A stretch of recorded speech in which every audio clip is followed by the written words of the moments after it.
ٹیلی phone پکڑ کے لوگوں کو انفارم کرتی ہے، یعنی کہ ان کو یہ آگاہ کر رہی ہے کہ حملہ چونکہ بڑا جو سا وہ سخت طریقے کا ہو چکا ہوا ہے، اور اپنے اپنے اقدامات کرنے شروع کر دیں، اپنے اپنے کھیتوں کو بچانا شروع کر دیں۔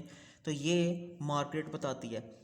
اب یہ جیسے ہی قریب سے قریب یہ جو ٹڈیاں ہیں یہ آتی جاتی ہیں، تو یہ ہوتا یہ ہے کہ ایسے لگتا ہے کہ جیسے کہ سورج مدھم ہو جائے، یعنی کہ یہ اتنی زیادہ تعداد میں بتائی گئی ہیں کہ یہ جو ایسے لگتا ہے جیسے کہ بادل نہیں آتے، بادل کا کام کیا ہوتا ہے کہ کبھی روشنی کبھی اندھیرا، یعنی کہ تھوڑی سی روشنی تھوڑی سی اندھیرا، بالکل یہی سین چھایا جاتا ہے، اور یہ تو ایک قدرتی آفت ہوتی ہے نا۔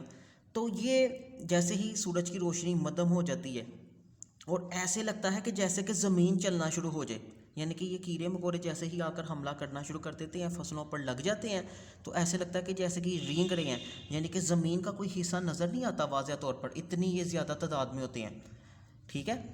تو یہ زیادہ تعداد میں ہونے کی وجہ سے ایسے لگتا ہے، ایسے محسوس ہو رہا ہے کہ جیسے کہ یہ زمین چل رہی ہے۔ اب درخت جیسے کہ وہ آتے ہیں، درختوں کی شاخوں سے لپک جاتے ہیں، ایسے لگتا ہے مارگریٹ کو کہ جیسے کہ باہر ایک بہت بڑی جناب وہ کسی چیز کے گرنے کی آواز آئی ہے، تو وہ دیکھتی کیا ہے کہ درخت کی جو شاخ ہے وہ ٹوٹ کر گر گئی ہے، یعنی کہ ٹڈی دل اتنے تعداد میں تھے، یہ کیڑے اتنی تعداد میں تھے کہ انہوں نے درخت جو سا ہے اس کو کیا کیا، جھکا دیا، درخت کو جھکا دیا، یعنی کہ ان کا وزن اتنا زیادہ تھا۔ اس کے بعد یہ طوفان جو ٹڈی دل کا ہے وہ آ گیا، وہ بڑھ گیا، اور لوگوں نے اپنی طرف سے بہتر کوشش کرنی شروع کر دی تاکہ اس آفت سے، اس مصیبت سے بچا جا سکے ہے۔ اب آگ کے جو شعلے تھے وہ اونچے اونچے دکھائی دے رہے تھے، عجیب و غریب ایک ماحول بن چکا ہوا تھا، افراتفری کا سماں تھا، جس میں یہ کہانی میں بڑی تفصیل سے بتایا گیا ہے۔ اب ہوا یہ کہ ایک آدمی اس کھیت سے آیا اور آ کر کہتا ہے مارگریٹ کو، مارگریٹ ہم تباہ ہو گئے، یہ جو بھوکے ٹڈی دل ہیں، یہ بھوکے ٹڈی دل اگر ایسے ہی لگے رہے تو ہم تباہ ہو جائیں گے۔ تو مارگریٹ آگے سے کہتی ہے آپ اتنی دیر سے پھر کھیتوں میں کر کیا رہے ہیں، یہ آ کے اتنے شعلے ہیں، آپ لوگ شور مچاتے جا رہے ہیں، تو اس کا کوئی فائدہ بھی ہوا ہے کہ نہیں ابھی تک ہوا۔ اس نے یہ کہا، کہتا ہے جو ٹڈی دل ہیں وہ ابھی تک زیادہ تر ہوا میں ہی ہیں، یہ جو کیڑے مکوڑے ہیں یہ زیادہ تر ہوا میں ہی ہیں، ابھی یہ ہے اتنی دیر میں اس کے شرٹ پر ایک نظر آتے ہیں جو ٹڈی ہے، وہ اس کو ناخن کے ساتھ کچل دیتا ہے اور کچل کر کہتا ہے یہ دیکھو مارگریٹ، اس کے اندر انڈے ہیں، اگر یہ ہواؤں میں گھومتے ہوئے ٹڈی دل اگر ہمارے یہاں کھیتوں پر آ کر گر جائیں اور انہوں نے انڈے دینے شروع کر دیے تو یقیناً یہ کام سارے کا سارا کیا ہو جائے گا، جو سا ہے وہ ضائع ہو جائے گا، یہ ہماری جو کوشش ہے، جو ایفرٹ ہم کر رہے ہیں، یہ ساری کی ساری کیا ہو جائے گی، ضائع ہو جائے گی ہے۔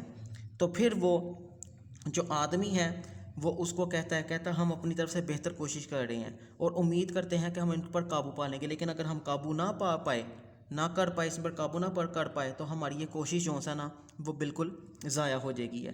تو یہ جو طوفان ہے ٹڈی دل کا، یہ آہستہ آہستہ حملہ کرنا شروع کر دیتا ہے۔ پھر ایسے ہوتا ہے کہ ایک وقت ایسا آتا ہے کہ ایک زوردار آواز سے جو درخت ہوتا ہے بڑا، وہ زمین پر گر جاتا ہے، یہ ٹڈی دل کے بوجھ کی وجہ سے ہے۔ تو پھر آدمی کہتا ہے یہ ایک بڑا مشکل کام ہے، تم چائے کو جو کیتلی ہے، کہتا اس کو تم جاری رکھو تاکہ ہم اپنی کوشش نا اس میں کرتے جائیں۔ تو یہ سارے کا سارا واقعہ یعنی کہ یہ مارگریٹ نا وہ بتاتی جا رہی ہے۔ بالآخر یہ دوپہر سے لے کر شام تک سارے کسان بہت عمدہ اور اچھی کوشش کے باوجود جو ٹڈی دل کا جو کہتے ہیں جو حملہ ہے ان کا رخ چینج کرنے میں کامیاب ہو جاتے ہیں، ٹھیک ہے۔ لیکن جب رخ چینج کرنے میں کامیاب ہو جاتے ہیں تب ان کو یہ پتہ چلتا ہے کہ ان کی جو 3/4 فصل ہے، یعنی کہ چوتھے حصے میں سے 3 گنا جو فصل ہے وہ تباہ ہو چکی ہے، جو ٹڈی دل تباہ کر چکے ہیں، اور جو 1/4 حصہ ہے وہ باقی رہ گیا۔ اب مارگریٹ یہ سوچتی ہے، کہتی ہے یہ جو ٹڈی دل ہیں ان کو تو روکا نہیں جا سکتا، ان کو ہرگز طور پر یہ روکا نہیں جا سکتا، کیونکہ یہ ایک ناگہانی آفت کی طرح ہے، قدرتی آفت کی طرح ہے، یہ بادلوں کی طرح کبھی بھی کہیں بھی آ سکتی ہیں۔ اور پھر وہ اندازہ لگاتی ہے، کہتی ہے ہو سکتا ہے آج سے کوئی 3-4 سال تک ان کا دوبارہ حملہ ہو، لیکن اب یہاں پر کوئی گھاس کا تنا بھی باقی نہیں رہا، لیکن امید یہ کی جاتی ہے کہ اگر نیکسٹ یعنی کہ اگلے موسم میں بارش ہو جاتی ہے تو گھاس وغیرہ کوئی پیدا ہو جائے تو ہمارے مویشی مرنے سے بچ سکتے ہیں، یعنی کہ یہ ساری جو ہے وہ باتیں بتا رہی ہوتی ہے۔ تو پھر جو کسان ہیں، جو لوگ ہیں جنہوں نے مزدوروں نے بڑی محنت کے ساتھ جو ہے وہ کیا، ٹھیک ہے، تو وہ کیا کرتے ہیں، اس محنت کے ساتھ رات کا جو کھانا ہے وہ پیٹ بھر کر کھاتے ہیں کہ ہم بہتر جو نیکسٹ ٹائم ہے جو بہتر کوشش کریں گے، اور بہتر کوشش کرنے کے بعد ہم کیا کریں گے، بہتر فصل اگائیں گے، اور جو یہ ہماری فصل تباہ ہو گئی ہے اس کی بھی جو ہے نا وہ ہمیں جو کیا کہتے ہیں جو کسر ہم جو ہے نا وہ نکالیں گے، بہتر کوشش کریں گے۔ تو اس امید کے ساتھ وہ سب کے سب پیٹ بھر کر کھانا کھاتے ہیں، ٹھیک ہے۔ تو یہ اسٹوڈنٹ تھا اس کا تھیم۔ اب انشاءاللہ ہم کویسچنز کی طرف بڑھتے ہیں۔ جی، کویسچن نمبر 1،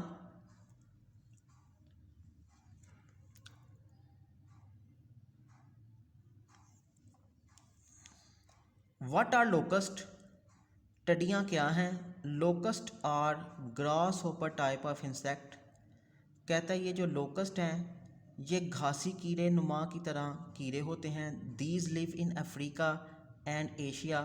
جی اسٹوڈنٹ، یہ میں آپ کو بتاتا جاؤں، یہ دو بڑے اعظموں میں یعنی کہ گرم علاقوں سے ان کا تعلق ہوتا ہے ان کیڑوں کا، ٹھیک ہے۔ یہ بڑے اعظم افریقہ میں پائے جاتے ہیں اور بڑے اعظم ایشیا میں پائے جاتے ہیں۔ They attack in large groups. یہ بڑے جو ہے نا گروپس میں حملہ کرتے ہیں۔ دے ایٹ اینڈ ڈسٹروائے کراپس۔ وہ جو ہے نا فصلوں کو تباہ کر جاتے ہیں اور کھاتے ہیں، ٹھیک ہے۔ انشاءاللہ نیکسٹ ٹاپک میں آپ سے ملاقات ہوتی ہے۔ اپنا خیال رکھیے گا۔ اللہ حافظ۔ ویڈیو پسند آئی تو لائک کریں، اپنی رائے کمنٹ کریں۔ ایسے ہی مزید ویڈیوز کے لیے ہمارا چینل سبسکرائب کریں اور بیل کا آئیکن دبائیں تاکہ آپ کو ہر ویڈیو کا نوٹیفیکیشن ملتا رہے۔